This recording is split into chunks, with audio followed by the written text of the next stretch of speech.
Carl Gustav Jung, one of the most influential thinkers in psychology, was a man who dared to explore the vast, hidden realms of the human mind. Unlike many before him, Jung believed that the key to personal transformation wasn't just in understanding the conscious self, but in embracing the depths of the unconscious mind, the parts of us that we often ignore, deny, or fail to recognize. Jung's work was revolutionary because it suggested that we are not simply logical beings making rational choices.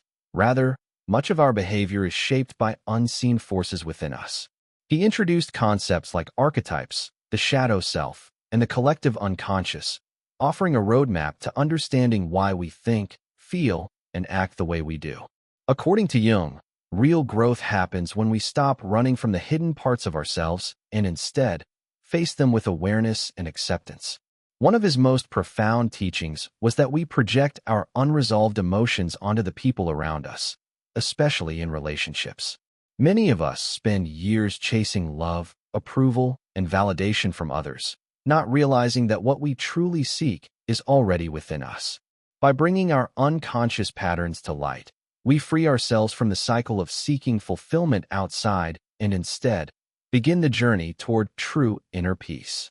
Jung's wisdom invites us to stop searching outward and start looking inward, because that is where the real answers lie. Light, and preach it if nobody can see it. The reality of darkness in human nature.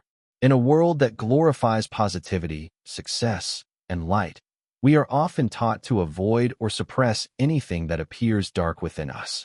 From a young age, we are encouraged to be good, kind, and virtuous, told to smile through struggles, suppress anger, and push aside thoughts or emotions that do not fit the image of who we are expected to be.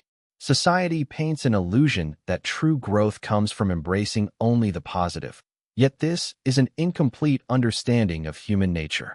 The more we deny our darkness, the stronger its influence becomes over us. Carl Jung recognized this deep imbalance. He believed that ignoring the darker aspects of the self, our fears, insecurities, and suppressed emotions, does not make them disappear. Instead, they manifest in unconscious ways, shaping our actions, influencing our relationships, and even leading us into self-sabotage. Life, with all its challenges, naturally exposes the aspects of ourselves we would rather keep hidden. The pain of rejection, the sting of failure, the weight of loneliness. These are not simply obstacles. They are mirrors reflecting back the parts of us that we have yet to acknowledge. Jung famously said, "It is high time we realize that it is pointless to praise the light and preach it if nobody can see it." True enlightenment does not come from ignoring darkness, but from integrating it. Only by facing our shadow can we truly understand who we are and step into the fullness of our being. The social mask, the false persona. In today's world, we are constantly surrounded by carefully curated images of perfection.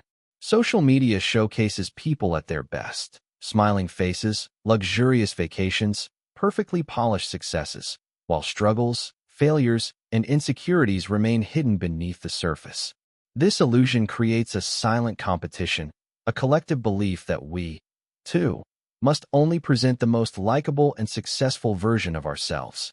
And so, we put on a mask, a carefully crafted persona designed to gain approval, admiration, and acceptance. Jung referred to this mask as the persona, the version of ourselves that we show to the world, shaped by social expectations rather than our true nature. The persona is not inherently bad. It helps us function in society, allowing us to adapt to different roles. However, when we identify too strongly with this false self, we begin to lose touch with who we truly are. We suppress our fears, bury our pain, and reject any emotions that do not align with the image we project. Over time, this disconnection creates an internal conflict, a quiet but growing sense of unease. Then comes the breaking point, the existential crisis. The moment when the mask can no longer hold. When we realize that the life we have built is based on external validation rather than inner truth. This can be a terrifying experience, but it is also a necessary one. For only when the mask shatters can we begin the journey toward true authenticity, self-acceptance, and inner peace. Confronting the shadow, the key to self-realization. Carl Jung introduced one of the most profound and transformative concepts in psychology, The shadow. The shadow is not an external force, nor is it something separate from us. It is the dark, hidden aspects of our personality that we refuse to acknowledge. It holds our repressed desires, buried insecurities, past traumas, irrational fears, and impulses we deem unacceptable. While we strive to show only our best side to the world, the shadow lurks beneath the surface, shaping our thoughts and actions in ways we don't always realize. Jung famously said, "One does not become enlightened by imagining figures of light, but by making the darkness conscious." True self-awareness is not found in denying darkness, but in confronting it. Yet, most people fear their own shadow. We suppress our jealousy, anger, shame, or selfishness because we have been conditioned to believe these emotions make us bad. But suppression does not eliminate them. It only forces them into the unconscious, where they continue to influence us in destructive ways. This is why people often repeat unhealthy patterns, struggle with unexplained emotions, or feel disconnected from their true selves. Avoiding the shadow creates internal conflict, but facing it leads to liberation. When we integrate our shadow, we stop fighting ourselves. We embrace the full spectrum of who we are. Not just the parts that are easy to accept, but the raw, unfiltered truth. In doing so, we achieve psychological wholeness and step closer to self-realization. The shadow is not the enemy. Most people believe that the shadow represents something evil, an unwanted part of themselves that must be buried or eliminated. But Jung's work reveals a profound truth. The shadow is not our enemy. It is not an external force working against us. It is simply a part of us that we have rejected. The shadow consists of all the qualities, emotions, and impulses that we refuse to accept, sometimes because we were taught they were wrong, other times because they do not align with our ideal self-image. But suppressing the shadow does not make it disappear. It only makes it stronger, controlling us in ways we fail to recognize. Jung put it clearly, "The shadow is everything which one has no wish to be." The more we push it away, the more power it gains over us. It operates from the depths of the unconscious, influencing our decisions, emotions, and relationships in subtle but destructive ways. Unacknowledged anger may manifest as passive aggression. Repressed desires may turn into envy or resentment. The more we fight our darkness, the more it seeps through the cracks of our lives. A perfect example of this struggle is Dr. Jekyll and Mr. Hyde. Dr. Jekyll tried to deny his darker impulses, suppressing them beneath a mask of morality. But the more he rejected them, the more powerful Hyde became. The lesson? We cannot destroy the shadow, we must integrate it. Only by acknowledging and understanding our darkness can we free ourselves from its unconscious control. Projection, the danger of an unacknowledged shadow. One of the most common ways we avoid facing our shadow is through projection, the psychological tendency to see in others what we refuse to see in ourselves. Instead of acknowledging our own flaws, fears, and insecurities, we unconsciously assign them to someone else. This serves as a defense mechanism, protecting us from the discomfort of self-awareness. We judge people for being arrogant, yet deep down, we may struggle with our own pride. We accuse others of being selfish, while secretly fearing that we, too, have self-centered tendencies. By externalizing our shadow, we avoid responsibility for our own inner work. Jung described projection as the most dangerous aspect of the modern psyche because it doesn't just operate on an individual level, it spreads into the collective. When entire societies refuse to acknowledge their own darkness, they look for an external enemy to blame. History is filled with examples of collective projection. Wars, racism, persecution, and mass scapegoating all stem from societies projecting their own fears and insecurities onto others. Instead of confronting their own corruption, injustices, or weaknesses, groups place the burden on an outsider or an enemy, convincing themselves that the problem exists only outside of them. But projection does not resolve our darkness. It only deepens our ignorance. The more we blame others, the less we evolve. True growth comes when we stop projecting and start looking inward, taking responsibility for our own shadows instead of casting them upon the world. The power of shadow work, turning darkness into light. Most of us spend our lives running from our own shadow, pretending that if we ignore our insecurities, fears, and hidden desires, they will somehow disappear. But as Jung discovered, what we suppress does not vanish. It only grows stronger in the unconscious, influencing our choices, relationships, and emotions in ways we fail to see. Shadow work is not about eliminating our darkness, but about integrating it, understanding it, and making peace with it so it no longer controls us. So how do we do this? How do we face what we've spent years avoiding? Self-awareness, recognizing patterns. Every time we find ourselves stuck in the same conflicts, emotional reactions, or unhealthy relationships, we must ask, what part of me is contributing to this? Instead of blaming the world, we start looking inward. Radical honesty, owning our flaws. Instead of pretending to be good all the time, we accept that we, too, can be jealous, selfish, or fearful. The moment we acknowledge these truths, they lose their power over us. Observing our emotional reactions. What irritates us most in others? Often, it's a reflection of something we struggle to accept within ourselves. If someone's arrogance, laziness, or aggression deeply triggers us, we must ask, is there a part of me that I have buried that resembles this? Dream analysis. Messages from the unconscious. Jung believed that our dreams offer clues to the hidden parts of our psyche. When we analyze recurring themes, strange symbols, or unsettling emotions in dreams, we unlock messages from our subconscious mind. Shadow work is not easy, it requires courage. But true light is found only by descending into darkness. We cannot become whole until we stop rejecting parts of ourselves. The most powerful example of this is the wounded healer, the idea that those who have suffered, face their pain, and embrace their flaws become the most compassionate and wise. The strongest people are not those who avoid pain, but those who transform it into wisdom. When we stop fighting our shadow and start working with it, something amazing happens. We become free. Free from the need for external validation, free from repeating destructive patterns, and free to step into the full, authentic version of ourselves. The shadow is not an enemy. It is a teacher, leading us back to wholeness. Becoming whole, awakening the true self. For most of our lives, we try to be what the world expects us to be. We shape ourselves to fit into society, to be liked, to be accepted.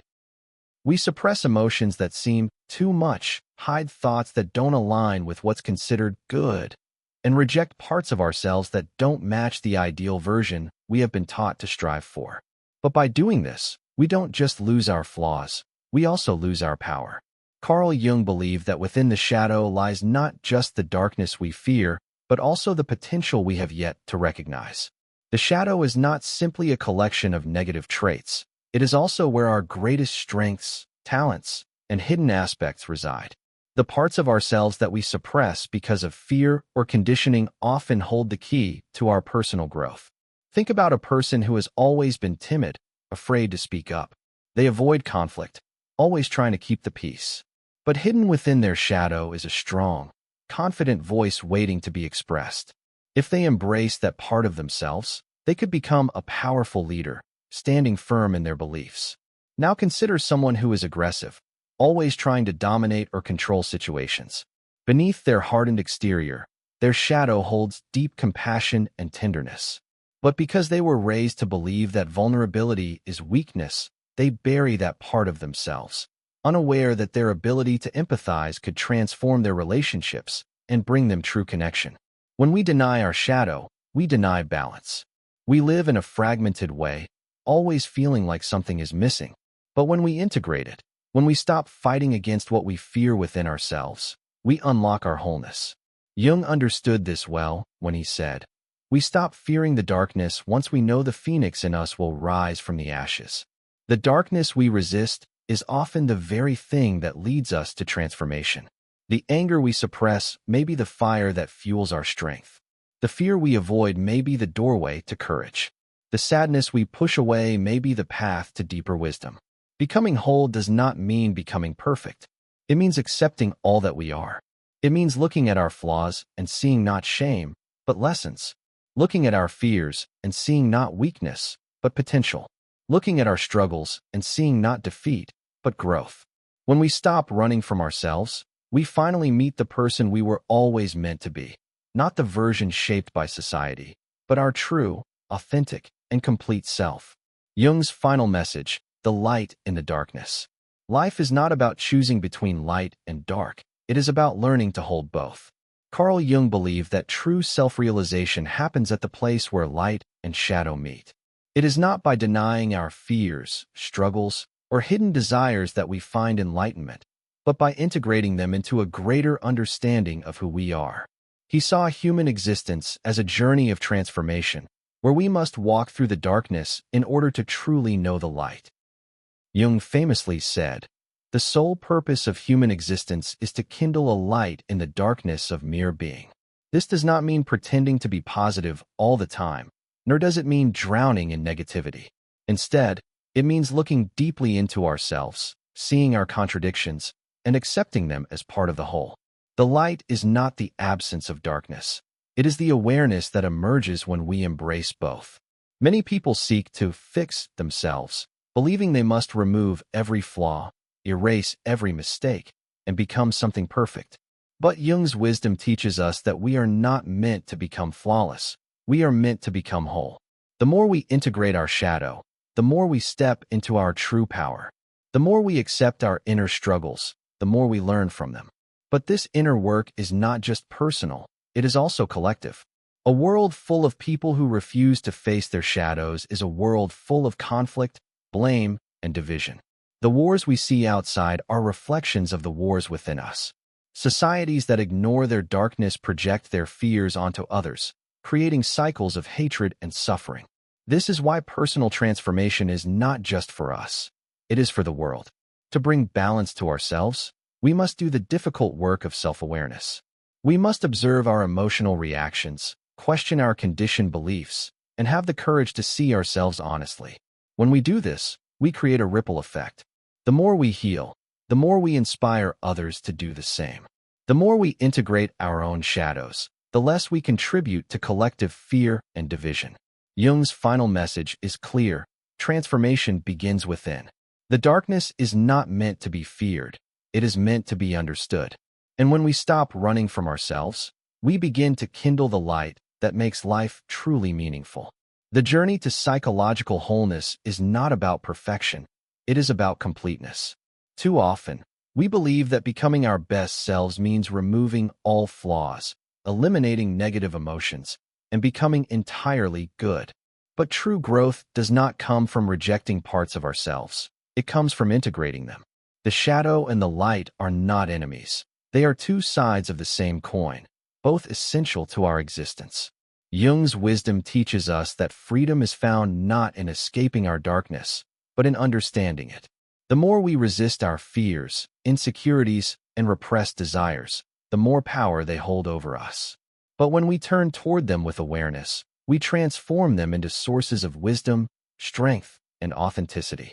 Our flaws become lessons. Our wounds become the foundation of our resilience. Our struggles become the very experiences that shape us into whole, conscious beings. The world often tells us to avoid our pain, to push aside discomfort, to chase after light while ignoring the darkness. But light only has meaning because of darkness. To truly be free, we must embrace all that we are: our strengths and weaknesses, our confidence and fears, our joy and sorrow.